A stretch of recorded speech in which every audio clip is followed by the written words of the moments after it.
Graça e paz, meus irmãos. Um bom dia a todos. Iniciamos agora mais uma aula da Igreja Presbiteriana da Coama, nossa escola dominical. Continuamos nossos estudos sobre a Confissão de Fé de Westminster. Nós falamos sobre o pacto, nas últimas aulas, e vamos falar agora sobre o mediador do Pacto da Graça, que é o nosso Senhor Jesus Cristo. Vamos tratar do capítulo 8º da Confissão de Fé de Westminster, que é intitulado De Cristo, o Mediador. Peço que você já pegue a sua Bíblia, já pegue a sua confissão de fé e, abrindo as Escrituras Sagradas, peço que você acompanhe comigo a leitura de 1 Timóteo, capítulo 2, versos 5 e 6. 1 Timóteo, capítulo 2, versos 5 e 6. Vamos ler então essa carta que Paulo escreveu a Timóteo. Diz o seguinte, a santa palavra do nosso Senhor. Porquanto há um só Deus e um só mediador entre Deus e os homens, Cristo Jesus, homem, o qual a si mesmo se deu em resgate por todos, testemunho que se deve prestar em tempos oportunos. Essa é a palavra do Senhor. Vamos então fechar os nossos olhos, curvar nossa fronte e vamos falar com o nosso Deus pedindo sabedoria. Amado Deus, amado Pai, Tu és o Pai das luzes, de onde vêm todas as bênçãos. Pedimos a Tua sabedoria, pedimos a Tua graça para que possamos estudar a Tua palavra, para que possamos estudar a Confissão de Fé de Westminster e pedimos que a verdade nos seja ensinada pela aplicação do Teu Espírito. Nós possamos aprender a verdade de maneira correta, que possamos então ser edificados, Pai, pelo aprender, pelo ensinar do Teu Santo Espírito. No nome de Jesus, a nossa oração. Amém. Meus irmãos, a gente estudou nas últimas aulas a respeito dos pactos que Deus Todo-Poderoso, o Criador dos céus e da terra, firmou com o homem, que é uma criatura desse Deus, do nosso Deus. Vimos então que o homem ele falhou no cumprimento da primeira aliança que foi celebrada entre Deus e homem, que ela era conhecida como o Pacto de Obras. Então, a partir do pecado de Adão no Éden, quando Adão descumpriu as obrigações da aliança, ele, como representante federal, ou seja, como representante pactual de toda a humanidade, levou que a humanidade, junto consigo, caísse, ou seja, fosse sancionada, fosse punida pelo descumprimento das obrigações pactuais. Como consequência disso, tanto o homem, e o homem eu falo não apenas Adão, mas Adão, Eva e todos os seres humanos que deles descenderam, eles ficaram sujeitos à maldição. E como consequência do descumprimento de tal pacto. A gente vai ver que, em razão do pecado, todos os seres humanos são pecadores, em razão do pecado de nosso pai Adão, à exceção de um só, que é justamente Cristo Jesus, que é homem, foi homem, é homem, e não tem pecado, mas isso é mais adiante. Então a gente viu que o homem falhou ao desobedecer a condição que lhe foi imposta, a condição de perfeita obediência que lhe foi imposta no Pacto de Obras. E a gente sabe que Deus não deixou as coisas assim, Deus já tinha planejado desde a eternidade uma solução para esse problema, É o chamado Pacto da Graça, por meio do qual o Senhor decidiu salvar aqueles a quem Ele elegeu da humanidade caída em Adão e designou o seu Filho para encarnar em nossa natureza e ser o mediador desse pacto. Ou seja, a gente vai ter Cristo sendo o mediador de um pacto entre Deus e os homens. Então, Cristo é o representante dessa humanidade junto a Deus. E a gente vai precisar agora entender como é que funcionou essa mediação de Cristo Jesus.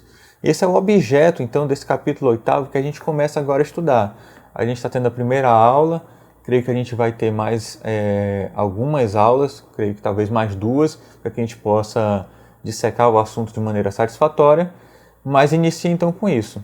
Adão caiu, descumpriu o pacto de obras e Deus enviou seu Filho, Jesus Cristo, como mediador do Pacto da Graça, tá certo? Então, sendo Cristo o nosso representante, o representante daqueles a quem Deus elegeu para salvar, foi firmado com Cristo um pacto e também com sua descendência nele. Ou seja, Cristo é o mediador, e como ele é o mediador e representante de toda a humanidade, então esse pacto foi celebrado com toda a humanidade em Cristo. Ou seja, é um pacto cujos efeitos da atuação de Jesus como mediador vão atingir toda a humanidade, tá certo? Espero que isso fique bem claro, então, de como Jesus é o mediador, aquele que está no meio, aquele que está atuando em favor da humanidade junto a Deus, tá certo? Então, só dando mais uma pincelada sobre o Pacto da Graça, eu queria ler a lição de Alexander Hodge, o que ele nos fala e como ele sintetiza o que seria o Pacto da Graça. Fala o seguinte: nesse pacto, o mediador assume, no interesse de sua descendência eleita, as condições rompidas do antigo pacto de obras, precisamente como Adão as deixou.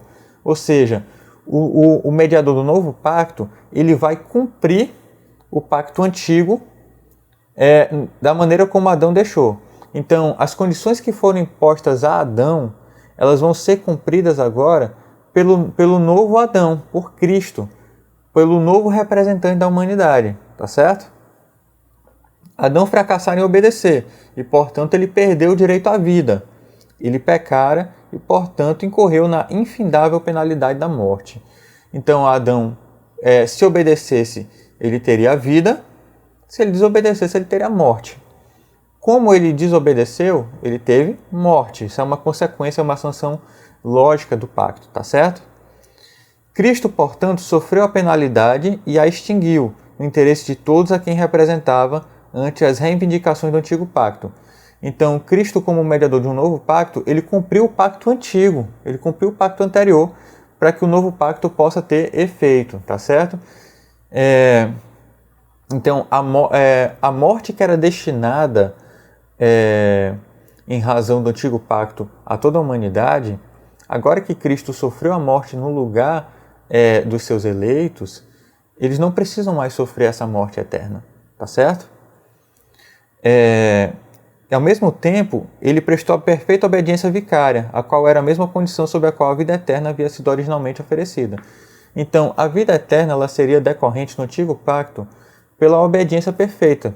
Como Adão não obedeceu perfeitamente, então essa vida eterna, que seria a bênção, o benefício do cumprimento do pacto, ele não foi cumprido. Ele só foi ser cumprido pelo novo representante da humanidade, que foi o Senhor Jesus Cristo. Tá certo?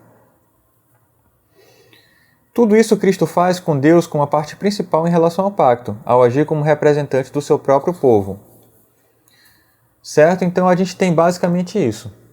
Cristo, nesse novo pacto da graça, que a gente viu já no capítulo anterior, para que esse pacto da graça para que ele fosse aplicado àqueles a quem Deus escolheu, para que ele fosse aplicado àqueles a quem Cristo representava nesse novo pacto, Cristo teve que cumprir o pacto anterior que foi descumprido. Porque essas pessoas que foram abarcadas pelo novo pacto, elas estavam sob a condenação do pacto antigo. Elas tinham uma sanção sobre elas, certo? Então, o que acontece? Esse pacto das obras, ele foi então cumprido perfeitamente por Cristo. Então, Cristo recebeu a sanção sobre ele, tirando a sanção de cima deles. E Cristo também cumpriu perfeitamente a obediência que era necessária. Então, a vida eterna foi dada àqueles que estavam em Cristo nesse novo pacto, tá certo? Então, tendo por bem claro que o Senhor Jesus exerce papel central na relação entre Deus e o homem, ao agir como mediador do pacto da graça, é natural que a Confissão de Fé de Westminster dedicasse um espaço especial para tratar desse assunto, da obra de mediação do Senhor Jesus Cristo. Isso também é natural porque as próprias Escrituras Sagradas também tratam bastante sobre esse papel de mediação de Cristo. Como a gente vai ver no passeio da nossa aula, a gente vai ver que uma série de versículos aludem à atuação de Cristo como mediador, tá certo? Em razão disso, o capítulo 8º da Confissão de Fé tem justamente esse título, né, de Cristo, o mediador, e é sobre esse assunto que a gente vai se debruçar nessas próximas aulas, esmiuçando a pessoa de Cristo e a sua obra como Redentor pactual. a gente vai tomar a seguinte estratégia: a gente vai inverter um pouco a ordem da confissão de fé, de como se apresentam as proposições as sessões do capítulo 8º. Eu não vou começar, por exemplo, pela sessão 1, a gente vai começar pela sessão 2, porque eu queria tratar inicialmente sobre a pessoa do mediador, antes de falar sobre a sua obra de mediação propriamente dita. A gente faz isso apenas por razões didáticas, não que a gente consiga dissociar a pessoa de Cristo de sua obra de mediação. A gente vai tratar isso só por razões didáticas, para que a gente entenda melhor essa atuação do Deus homem, que é o nosso Senhor Jesus Cristo, para que a gente possa depois entender com maior clareza como é que funcionou o seu ofício de mediação, o seu ofício medianeiro, tá bem? A nossa esperança, então, é de que, com maior ciência da singularidade da pessoa, do amor, do trabalho e do sacrifício de Cristo, a gente consiga compreender melhor a atuação dele em nosso favor e que a gente consiga também se maravilhar com o tamanho da graça que Deus nos ofereceu em Cristo Jesus. Tá certo, meus irmãos? Então vamos tratar, a partir de agora, sobre a pessoa do mediador, do nosso Senhor Jesus Cristo, mais propriamente. Bem, a seção 2 da Confissão de Westminster fala o seguinte, você pode acompanhar aí de casa. O Filho de Deus, a segunda pessoa da Trindade, sendo vero e eterno Deus, de uma só substância com o Pai e igual a Ele, quando chegou à plenitude do tempo, tomou para si a natureza humana, com todas as propriedades essenciais e fraquezas comuns a ela, contudo sem pecado, sendo concebido pelo poder do Espírito Santo no ventre da Virgem Maria e da substância dela, de modo que as duas naturezas inteiras, perfeitas e distintas, a deidade e a humanidade, foram inseparavelmente unidas em uma só pessoa, sem conversão, composição ou confusão. Pessoa esta, verdadeiro Deus e verdadeiro homem, contudo um só Cristo, um único mediador entre Deus e o homem. Certo? Então, o capítulo, a seção 2 do capítulo 8º da Confissão de Fé vai tratar mais propriamente sobre a constituição da pessoa do Deus homem, do nosso Senhor Jesus, tá certo? Vocês já devem ter percebido que cada frase, que cada enunciado da Confissão de Fé, ela traz uma série de verdades assim alinhadas, uma série de verdades em sequência, que vão refletir realidades que são apresentadas nas Escrituras. E a gente vai tentar dissecar um pouquinho o que é essa cristologia de Westminster, como a Confissão de Fé de Westminster, os documentos de fé de Westminster vão apresentar o nosso Senhor Jesus Cristo, tá bem? É importante que a gente entenda de quem se tratava o mediador, em razão da singularidade de sua obra.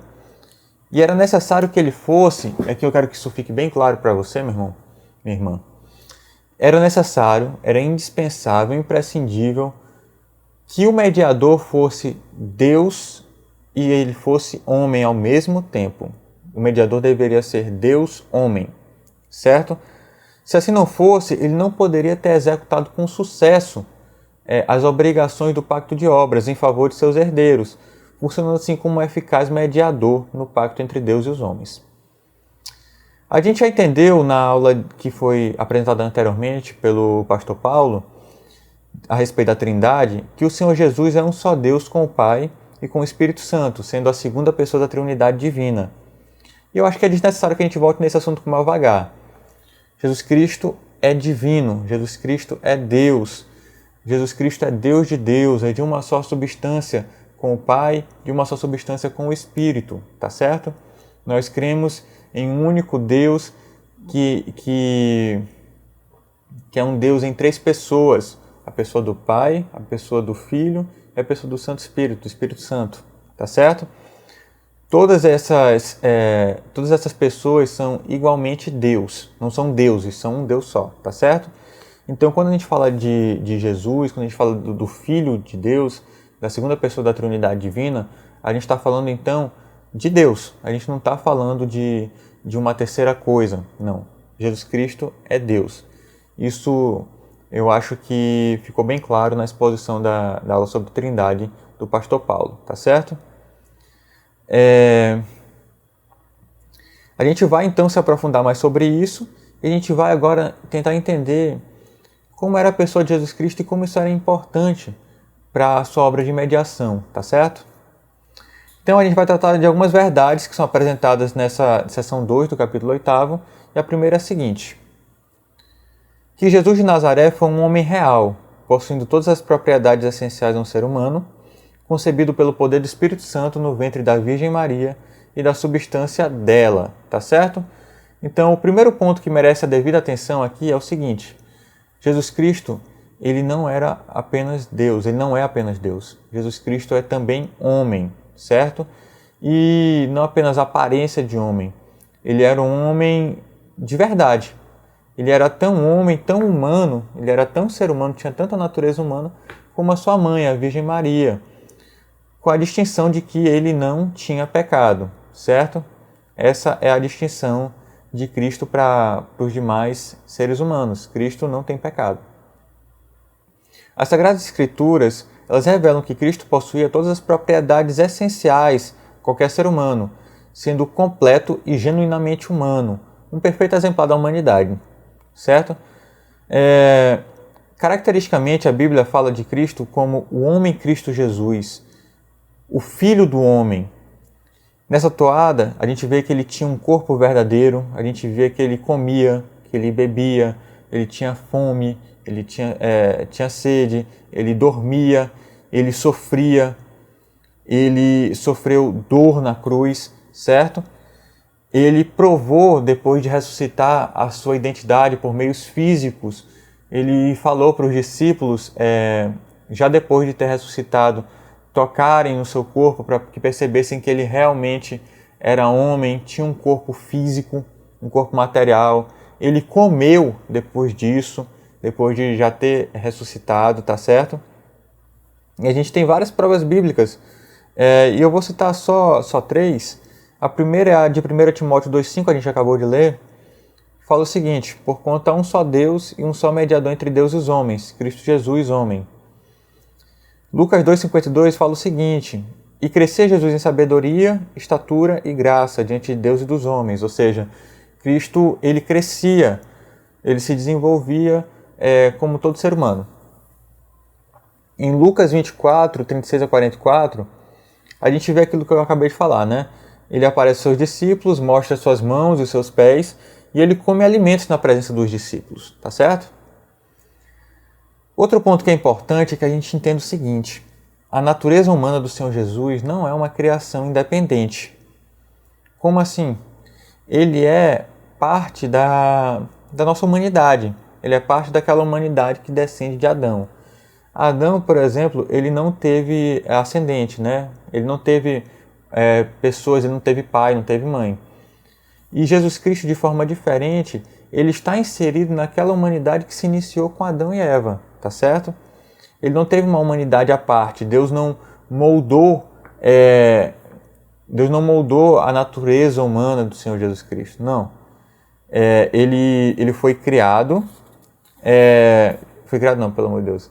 Ele assumiu essa natureza a partir da concepção pelo Espírito Santo com a Virgem Maria, tá certo? Além disso, merece destaque que a natureza humana do Senhor Jesus, ela não foi uma criação independente, não. Jesus Cristo, ele faz parte da nossa humanidade, aquela humanidade que foi inaugurada com Adão e Eva. Ele é parte dessa descendência. Ele é descendente da substância da Virgem Maria, quando foi concebido pelo poder do Espírito Santo, tá certo? A gente vê, por exemplo, em Hebreus 2,16, que Cristo tomou a descendência de Abraão, tá certo? Ele é a semente, ele é o herdeiro prometido de Eva. A gente vê isso no proto-evangelho de Gênesis 3,15. Ele era aquele descendente de Eva, ele é aquele descendente de Eva que pisaria a cabeça da serpente, tá certo? Ele é descendente também de Davi, como a gente vê em vários trechos da Bíblia também, tá certo? Então, esse é o primeiro ponto. Jesus Cristo foi um homem, ele é um homem real. Ele não é um homem falso, um homem diferente de nós. Não, a única diferença de Cristo em relação aos outros homens é que Cristo é sem pecado, tá certo? Mas tudo aquilo que é essencial do homem, aquilo que faz parte do homem como o homem é, essencialmente, Jesus Cristo é. Tá certo? O segundo ponto é que Jesus, apesar de ter sido tentado em todos os pontos como nós somos, era sem pecado. Foi o que a gente acabou de falar. E por todos os textos eu vou ler Hebreus 4,15, fala o seguinte: porque não temos sumo sacerdote que não possa compadecer-se das nossas fraquezas. Antes ele foi tentado em todas as coisas, à nossa semelhança, mas sem pecado. Ou seja, Cristo podia sofrer tentação como homem, né? Só que ele não pecou, tá certo? Isso também é uma decorrência lógica do fato de Jesus ser a palavra encarnada, ser divino e santo. Ou seja, ele não poderia pecar. Além disso, isso resulta de vir realizar uma obra de cumprimento perfeito da lei e de libertação dos homens do pecado, tendo a sua vida sem mácula sido registrada pelos evangelistas. Então, Cristo nunca pecou. Beleza? Terceiro ponto. Além disso, na aula sobre a Trindade, a gente aprendeu que Jesus não era menos do que o próprio Deus, o eterno Filho do Pai. Então, fique isso bem claro, Jesus Cristo não é apenas homem, mas ele é também Deus, tá certo? Então, isso fica bem claro quando a gente lê em João 1,1, o seguinte: no princípio era o Verbo, e o Verbo estava com Deus, e o Verbo era Deus, tá certo?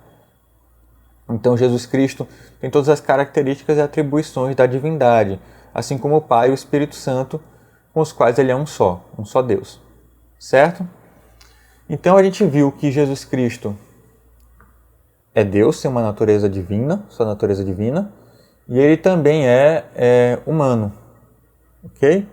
Então, Jesus Cristo, de maneira diferente de todos os outros seres existentes, ele possui essa singularidade de ser ao mesmo tempo uma pessoa divino-humana, tá certo?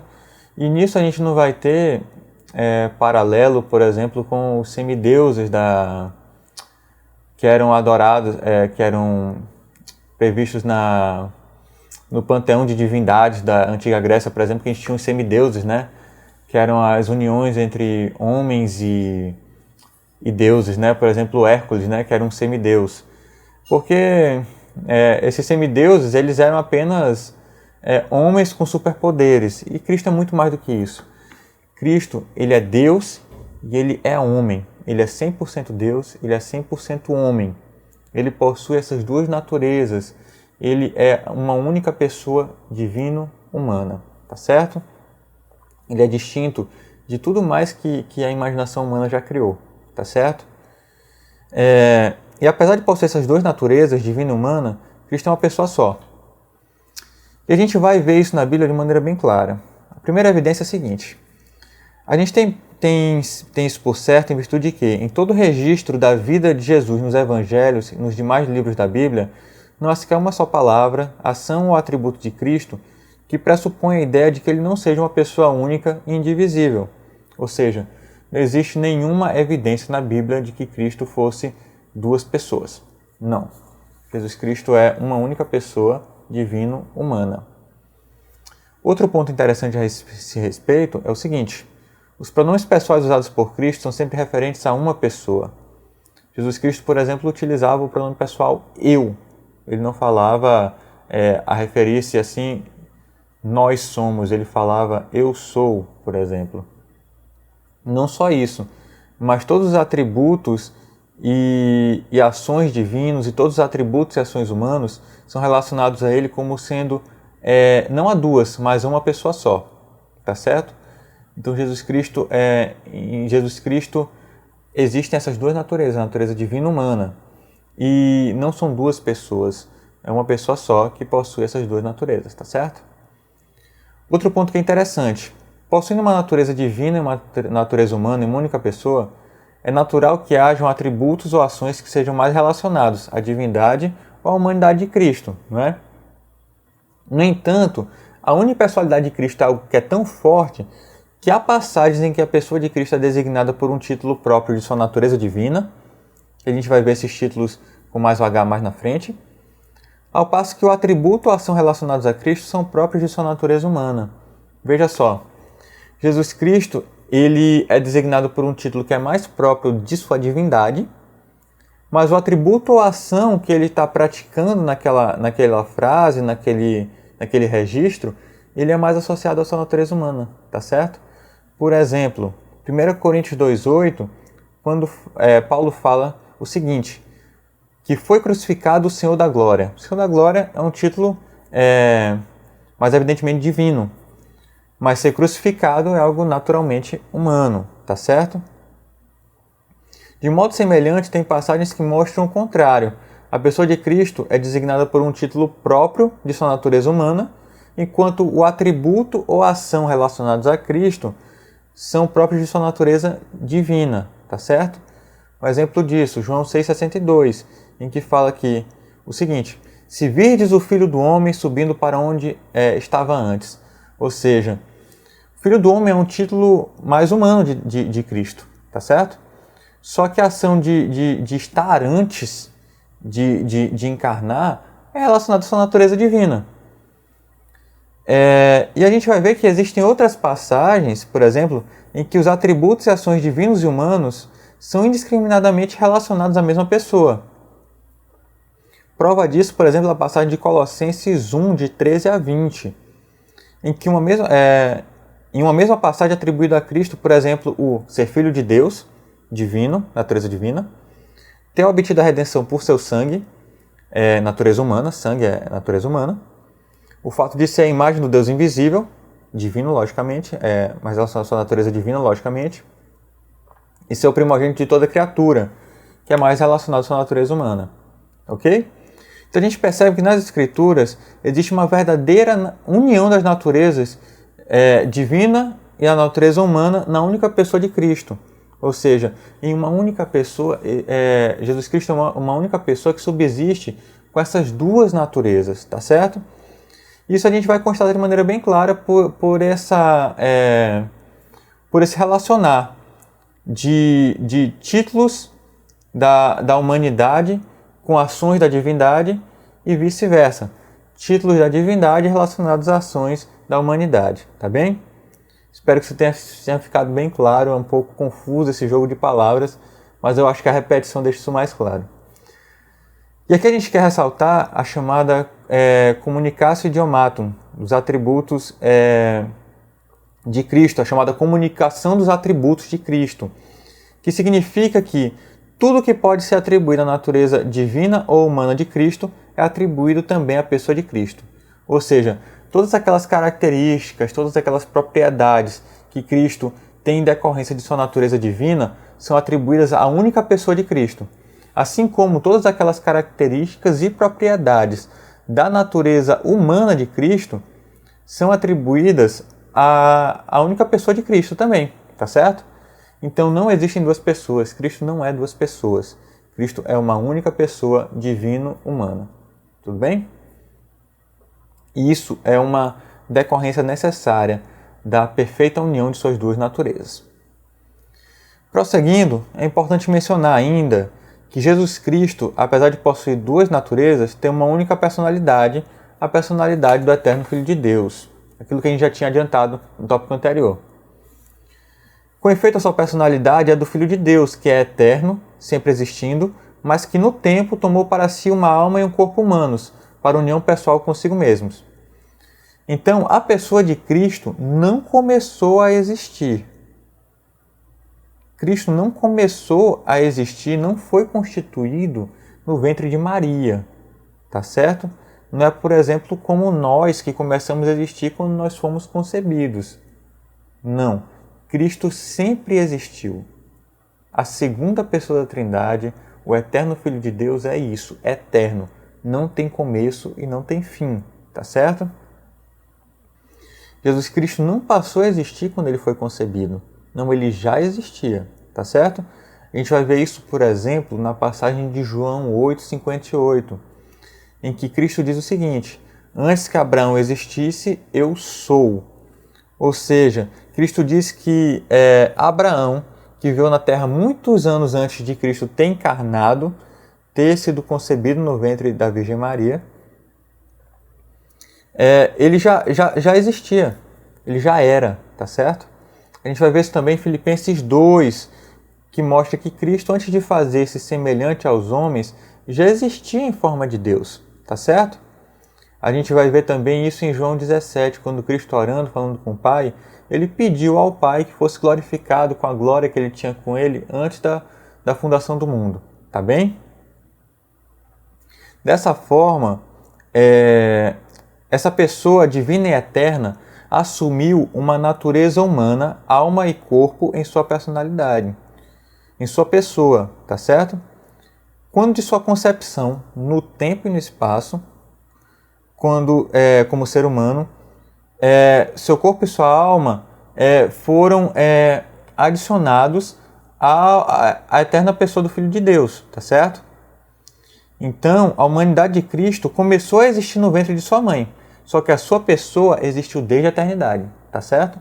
Então, Cristo, Jesus, a segunda pessoa da Trindade, sempre existiu. A sua natureza humana, a sua humanidade passou a existir quando de sua concepção. Mas antes disso, já existia. Jesus Cristo é eterno, tá certo?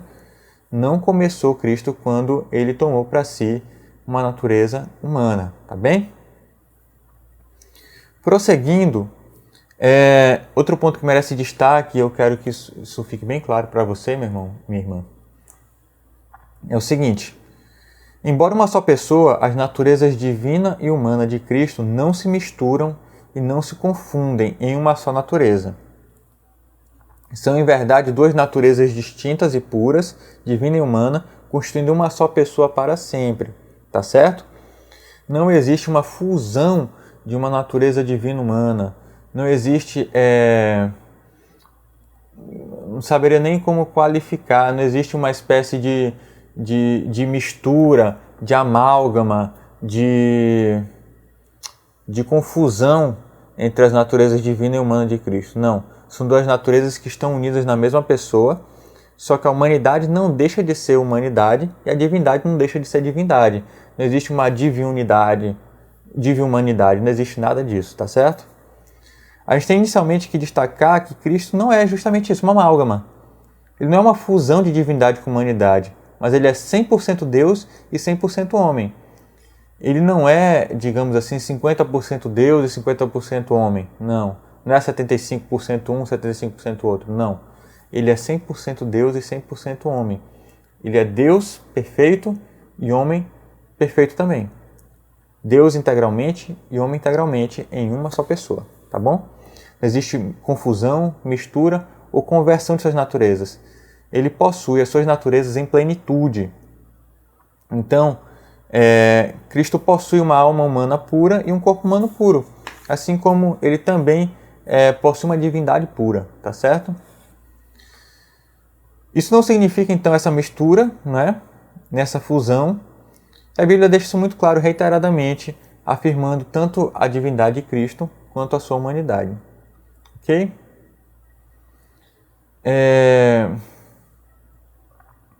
Essa realidade é bem demonstrada pelo fato de que as propriedades essenciais da divindade, as quais Cristo sempre possuiu, não podem ser comunicadas à sua humanidade. As propriedades essenciais da divindade não podem ser comunicadas à humanidade, tá certo? Daí, por exemplo, que a humanidade não pode se tornar aquilo que a divindade é. Repetir. A humanidade não pode se tornar aquilo que a humanidade é. A humanidade não pode, por exemplo, se tornar infinita, como a divindade é, autoexistente, eterna e absolutamente perfeita. Não, a humanidade não pode se tornar isso, tá certo? Caso possuísse esses atributos, a humanidade deixaria de ser humana. Ela estaria mudando aquilo que a humanidade é. Se a humanidade é uma coisa e ela passa a se tornar uma coisa que é completamente diferente, ela deixa de ser aquilo que ela era originalmente, tá ok? Mais que isso, isso também resulta do fato de que o próprio Deus não pode criar divindade, porque a divindade é autoexistente, ela é não criada, de forma que a humanidade não pode se converter em divindade. Isso refuta, inclusive, aquelas ideias falsas de que os homens podem, por qualquer meio, se tornar seres divinos. Não, os humanos não podem se tornar deuses, tá certo? Ao lado disso, a gente tem também que a divindade de Cristo não pode se tornar humana. Assim como a humanidade não pode se tornar divina, a divindade não pode se tornar humana. Caso a divindade assumisse as nossas limitações, que são inerentes à humanidade, ela deixaria de ser divina. Além disso, o próprio Deus não poderia destruir a divindade, visto que ela é, por natureza e por definição, eterna, tá certo? Portanto, considerando que Cristo é Deus-homem, ele não pode ser uma coisa terceira resultante de ambas as coisas misturadas, pois uma confusão, a mistura de suas naturezas, seria impossível sem a destruição tanto da humanidade quanto da divindade. Então Jesus deixaria de ser Deus e deixaria de ser homem se essas duas coisas se misturassem, tá ok? Então a única forma disso acontecer é que Jesus Cristo é 100% Deus e 100% homem. Portanto, por mais que as Escrituras declarem a unicidade da pessoa de Cristo, ou seja, ele é uma única pessoa, por mais que declarem que nele há duas naturezas, por mais que se refiram a Cristo daquela maneira, com um título humano se referindo a um atributo divino e por um título divino se referindo a um atributo humano, a gente nunca vai ter nas Escrituras atribuindo a uma natureza aquilo que a qualidade pertence a outra. Os títulos humanos ou divinos de Cristo são títulos da pessoa divina humana. Então, são títulos que pertencem a um ser que é divino e humano.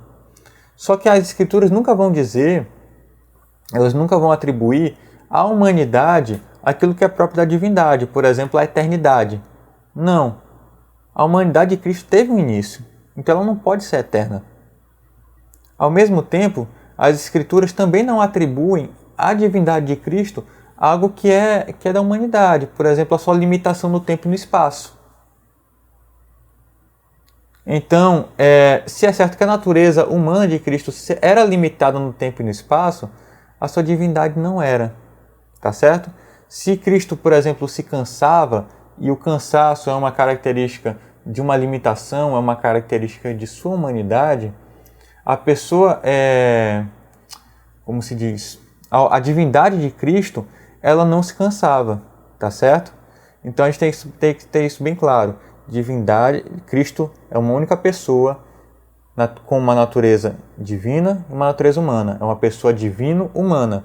Só que o que é da divindade é da divindade e o que é da humanidade é da humanidade, tá bem? Então, nesse sentido, a palavra fala, por exemplo, que o Filho do Homem subiu ao céu para onde estava, ou seja, é um título da pessoa divina-humana, um título mais relacionado à sua humanidade, falando, por exemplo, de algo que é tipo da divindade, que é ter estado no céu antes mesmo da natureza humana ter sido concebida. Mas só que está relacionando uma característica da divindade, não à humanidade de Cristo, mas à pessoa do Deus que é tanto humano quanto Deus. Tá certo? Aí também as Escrituras nunca vão afirmar, por exemplo, que a divindade morreu, ou que a sua humanidade desceu do céu. Não. Quero que isso fique bem claro para você e eu vou repetir mais uma vez. Jesus Cristo é tanto divino quanto humano. Ele tem as características da divindade e da humanidade. Só que aquilo que é da humanidade é da humanidade, aquilo que é da divindade é da divindade. E o que é da humanidade e o que é da divindade é da pessoa de Cristo. Não é uma mistura entre o que é da divindade e da humanidade e vice-versa. Não. É da pessoa que tem ambas as naturezas e que por isso possui os dois grupos de características, tanto as características da humanidade quanto da divindade, tá bem? Qualquer coisa a gente pode depois esmiuçar isso um pouquinho mais. Para tornar isso mais claro, eu vou dar a seguinte ilustração. Pense em todo o elenco de características que são típicas da divindade, como a autoexistência, eternidade, perfeição, onipotência, onisciência e onipresença. Além disso, pense em tudo que é característico da humanidade, como a capacidade de sentir fome, ter um corpo limitado, sentir dor, etc. Cristo ele não possui um conjunto de características que seriam resultantes de uma mistura de humanidade com divindade. Ele tem um conjunto de características da humanidade e da divindade. Ele tem as características de ambas, e não a característica de uma mistura que seria resultante da humanidade com a divindade. Tá ok? Acho que a gente já repisou esse assunto bastante e a gente já pode avançar. De toda forma, apenas para conhecimento, A união das naturezas de Cristo em uma única pessoa é chamada de união hipostática. E ela reside certamente em muitos de seus termos como um mistério para a nossa limitada compreensão humana. Então a gente tem aquilo que a Bíblia nos delimita como verdade, aquilo que ela nos apresenta, e aquilo que é revelado a gente sabe, a gente pode conhecer. Mas tem coisas que fogem à nossa compreensão limitada. Então a gente nunca vai conseguir compreender perfeitamente a pessoa de Cristo, essa união hipostática, essa união de suas duas naturezas. Tá bem? Então nós vamos prosseguir tratando sobre os nomes e os títulos de Cristo, que é um assunto bem importante para que a gente consiga entender um pouco mais sobre quem é o nosso Redentor, quem é o mediador desse pacto da graça, tá bom? A primeira coisa que a gente tem que saber é o seguinte, que a Bíblia dá muita relevância ao nome das pessoas. Por exemplo, se você for ler sobre a história de Nabal, Nabal foi um homem que viveu na época do Velho Testamento, ele era contemporâneo de Davi, e ele tratou a Davi muito mal, ele era um homem com um temperamento muito difícil. E a palavra Nabal significa justamente louco em hebraico, tá certo? Então, a palavra é a pessoa, tá certo? Outra coisa é o seguinte, a palavra é a pessoa, o nome é a pessoa. A gente também tem, por exemplo, que o nome pode ser equivalente ao status da pessoa, como é o caso de Abrão, que significava pai excelso, e ele passou a ser Abraão, o pai de muitos, porque ele seria, segundo a promessa que Deus lhe fez, o pai de muitas nações. Ok? Então, o nome está relacionado ao status da pessoa. Então a gente percebe que o nome ele tem muita relevância nas Escrituras. Ele fala muito sobre a pessoa. Então, os nomes e os títulos de Cristo falam muito sobre quem Ele é. Por isso que é importante que a gente os conheça e que a gente estude o seu significado e o seu alcance, tá bom? O nome de Deus, em particular, ele é muito significativo. Apenas a título de ilustração, a gente tem nas Escrituras que o Senhor salva por seu nome, protege por seu nome e que o seu nome é uma torre forte onde os justos se refugiam. O nome de Deus, portanto, se refere ao próprio Deus. De igual modo, os títulos de Deus são significantes sobre o Deus das Escrituras. Eles significam sobre Deus. Eles falam sobre quem Ele é. A gente vê, por exemplo, isso quando Deus é predicado como Deus Altíssimo, em Gênesis 14, 19 e 20. Ele é predicado como Senhor ou Mestre, em Gênesis 15, 2 e Salmos 8, 1 e 9. E também quando a gente vê Deus qualificado como Deus Todo-Poderoso, em Gênesis 17, 1 ou Êxodo 6, 3. Os nomes e os títulos de Cristo, então, falam sobre quem Ele é. Falam sobre sua divindade, falam sobre a sua humanidade também, inclusive sobre sua obra de redenção. Então vamos tratar sobre o nome de Jesus e também sobre os títulos que são a Ele relacionados, tá bom? O nome Jesus. O anúncio angélico, ou seja, o anúncio feito pelo anjo, do nome de Jesus está registrado em Mateus 1, 18 a 25 e Lucas 1, 26 a 38. Seu nome seria Jesus porque ele salvaria o seu povo dos pecados deles. Jesus significa Jeová salva. É o mesmo significado do nome de Josué, filho de Num, que era o sucessor de Moisés. Josué foi um tipo de Cristo, ele conduziu o seu povo à terra prometida. E assim como Josué participou desse processo de salvação do povo de Israel, Cristo ele é salvador do seu povo, tá certo? Esse é o nome de Jesus na Bíblia, é esse, Jesus, certo? Segundo Gary Crampton, o nome de Jesus enfatiza a obra salvadora do Deus homem. Fala do seu objetivo ministerial também, como único redentor dos eleitos de Deus, tanto do Antigo quanto do Novo Testamento. Jesus é o único caminho para o Pai. Ele é o Salvador do mundo.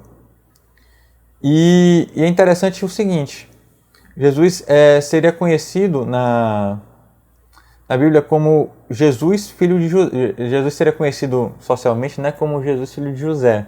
Seu nome é apenas Jesus, certo? Os outros são apenas ou não sei se a palavra apenas é uma boa palavra, mas os outros são títulos. O nome de Jesus é Jesus, tá certo? Um fato interessante também é o seguinte, os cristãos na igreja primitiva deram testemunho de Jesus como Salvador usando o desenho de um peixe, ou a palavra peixe, como sinais que identificavam eles como cristãos. As letras da palavra grega para peixe, que é a palavra ictus, formam um acrônimo, Jesus Cristo, Filho de Deus, Salvador, destacando então o significado do nome de Jesus como Salvador. Vimos então o nome de Jesus e passamos para os títulos cristológicos. Se é certo que Jesus possuía apenas um nome, ele possuía vários títulos. Segundo Sproul, o próprio nome de Jesus carrega a ideia em si de Salvador. Todos os seus títulos vão indicar as suas qualificações para ser o Salvador dos homens. Ou seja, se o nome mostra que ele é Salvador, os títulos vão mostrar por que ele se qualifica como Salvador. Quais são as qualidades que o Salvador tem. Por que o Salvador é o Salvador? Porque ele tem essas características, ele tem essas propriedades em si, tá certo? Então a gente vai fazer uma breve síntese dos títulos cristológicos. O primeiro é Cristo, Jesus Cristo. É o equivalente grego do hebraico Messias e é o título usado com maior frequência nas Escrituras a se referir ao nosso Senhor Jesus. Significa ungido. Cristo é aquele que foi ungido por Deus para ser o Salvador do seu povo. A gente vai ler na pergunta 42 do Catecismo Maior de Westminster o seguinte: Nosso mediador foi chamado Cristo porque foi, acima de toda medida, ungido com o Espírito Santo. E assim, separado e plenamente revestido com toda a autoridade e poder para exercer as funções de profeta, sacerdote e rei da sua igreja, tanto no seu estado de humilhação quanto no seu estado de exaltação. Na próxima aula a gente deve tratar tanto sobre o estado de humilhação e de exaltação, quanto os ofícios de Cristo, como sacerdote, profeta e rei, tá bom?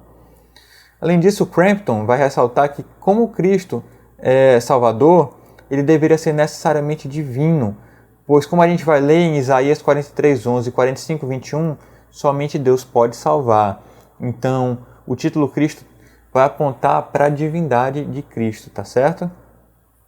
Mais do que isso, na Antiga Aliança, a gente vê que os profetas, os sacerdotes, os reis, eram todos ungidos para cumprir o chamado feito a eles por Deus, certo? Então a gente vai ver na próxima aula como é que Cristo vai exercer esses seus ofícios na sua obra redentora, certo?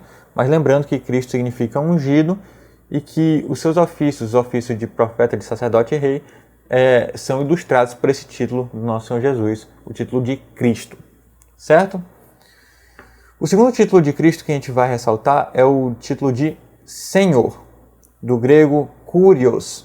Eu já vi também Kyrios, mas mais claramente Kurios. Esse é o segundo título mais usado em relação a Jesus. No Antigo Testamento a gente lê que o nome de Deus é Jeová ou Yahvé. Eu não sei a pronúncia correta do tetragrama, né? Mas significa que Deus é o grande Eu Sou, o Deus do pacto com Israel. Deus é chamado também de Adonai, que é o Senhor e o Mestre do Universo, tá certo? Na Septuaginta, que é a tradução grega do Antigo Testamento hebraico, essa palavra que a gente acabou de falar, Kurios, ela é usada tanto para traduzir Jeová quanto Adonai. Vejam só. Assim, quando se refere a Jesus como Kurios, o Novo Testamento atribui divindade ao Senhor Jesus Cristo. De acordo com as Escrituras, Jesus seria tanto Jeová quanto Adonai. Então, o título Kurios fala da natureza divina de Cristo. Ele é uma divindade ontológica, ou seja, sua natureza é divina. Ele é Cristo, o Senhor, como a gente vai ler em Lucas 2, Lucas capítulo 2, versículo 11, tá certo? O terceiro título de Cristo é Filho do Homem. E esse é o terceiro título mais utilizado para se referir a Jesus. E é também o meio favorito de autodesignação, é como Jesus mais se autodesignava. Cristo não é somente o Filho de Deus, mas ele é também o Filho do Homem, sendo o primeiro título, evidentemente, o mais relacionado à sua natureza divina, enquanto o título Filho do Homem é mais relacionado à sua natureza humana, tá certo? Ainda que a gente vá ver que esse título também possa se referir a atributos e ações de natureza divina de Deus, tá certo? Como a gente disse, o título se refere à pessoa, tá certo? A pessoa divino-humana, tá certo? Então não existe nenhuma contradição, nenhum problema, a gente já falou isso bastante alguns minutos atrás. Então, como Filho do Homem, Jesus é doador de vida espiritual e aquele que tem autoridade para perdoar pecados e Senhor do sábado. A gente vai ver isso em João 6, 62 e 63. A gente vê isso em Marcos 2,10 e também em Marcos 2,28. Prosseguindo, o título Filho de Davi também é aplicado ao Senhor Jesus. Esse é um título messiânico que fala da função real de Deus. Jesus, em uma discussão com os fariseus, reivindica ser o filho de Davi, em cumprimento do Salmo 110, verso 1, certo? Ele vai demonstrar esse título o cumprimento da promessa de Deus, da aliança que Deus fez com Davi, de que o seu trono seria estabelecido eternamente, certo? Sendo Jesus o descendente perfeito que foi enviado para ser o perfeito rei. E isso é interessante, porque não mostra apenas o cumprimento da promessa de Deus, né, de que para Davi, que sempre teria um descendente seu como rei, não é? Mas também mostra como Cristo vai cumprir perfeitamente a monarquia, porque todos os reis de Israel falharam. Você pode ver que existiam reis mais fiéis e reis mais infiéis, mas nenhum deles foi perfeito. O único rei perfeito, e aquele rei que era necessário, que era indispensável e que salvou verdadeiramente o povo de Deus de todos os seus inimigos, até vencer o último inimigo desse povo, foi o rei Jesus Cristo, tá certo? Ele é o único que pode vencer todos os inimigos, tá certo? E vamos ver também, por exemplo, o próximo título é servo. Esse título se refere mais diretamente à função sacerdotal de Jesus.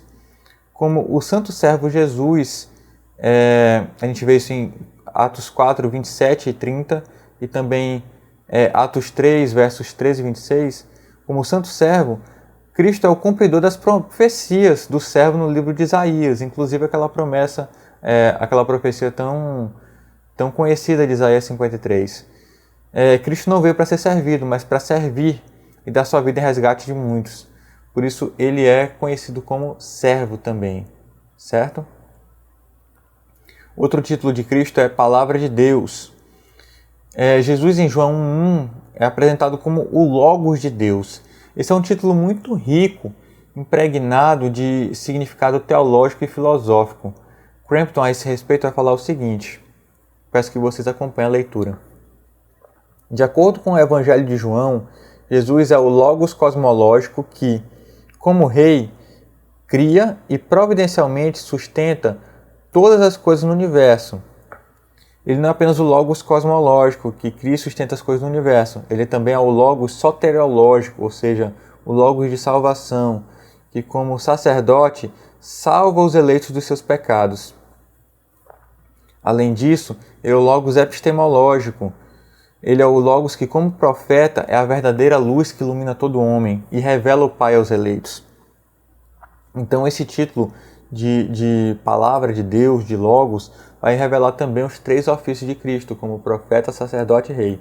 Vocês estão vendo como tudo isso se encaixa com a obra de mediação de Cristo, como obra de mediador pactual?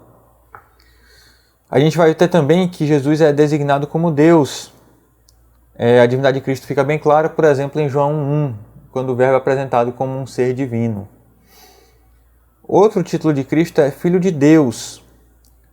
E ao referir-se ao Jesus como Filho de Deus, os escritores do Novo Testamento atribuem também divindade a Jesus. É o que se vê, por exemplo, em João 5,18, quando os contemporâneos de Jesus entenderam claramente que ao dizer que Deus era seu Pai, Jesus estava se fazendo igual a Deus. É importante que se grife que, como Filho de Deus, Jesus não é ontologicamente subordinado ao Pai, certo? A sua filiação é uma relação intertrinitariana, uma questão da economia interna da Trindade. Mas só que Cristo é um só com o Pai e também é igual ao Pai. O Filho é igualmente Deus, como o Pai o é, tá certo? A gente vê também que isso também se evidencia por ser Cristo denominado o Filho unigênito de Deus, vem do grego monogenes, o Filho unigênito do Pai, isso vem do grego monogenes. Essa palavra significa um de um tipo e tem a ver com a exclusividade de Cristo. Isso não significa que Cristo foi criado ou nascido, que seria impossível, visto que Ele é Deus, como o Pai. Como a gente já falou, né? Cristo o Filho de Deus, a segunda pessoa da Trindade, é eterna. Ele tomou para si uma natureza humana, mas ele não foi criado pelo Pai não, certo? O adjetivo unigênito transmite a ideia não de derivação ou de subordinação do Filho ao Pai, mas de exclusividade e consubstancialidade. Jesus é tudo que Deus é e somente Ele é isso. Então a gente vê que dentro da economia da redenção é que a gente vai ver essa distribuição dos papéis. Quando Cristo, por exemplo, fala que o Pai é maior que eu. Só que a gente sabe que todos são igualmente divinos e ontologicamente não há uma subordinação, tá certo? Isso é apenas uma relação dentro da economia da Trindade, dentro dessa atuação redentora do nosso Deus, tá bom? Nós também somos filhos de Deus, mas por adoção. O relacionamento de Cristo com o Pai é distinto, porque Cristo não foi adotado pelo Pai, porque Cristo já é um só com Ele, tá certo? Então a gente chega ao final dessa aula, para concluir, a gente viu um pouco sobre a pessoa de Cristo.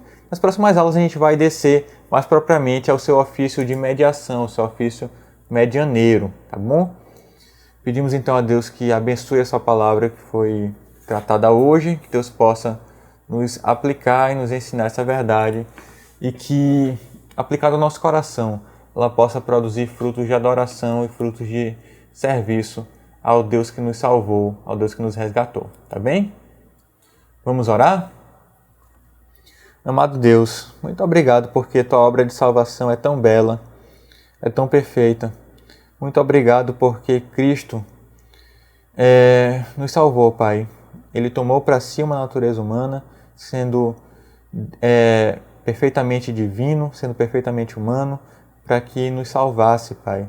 Muito obrigado, porque nisso tudo vemos a Tua mão, vemos a Tua bondade e o Teu cuidado sobre nós.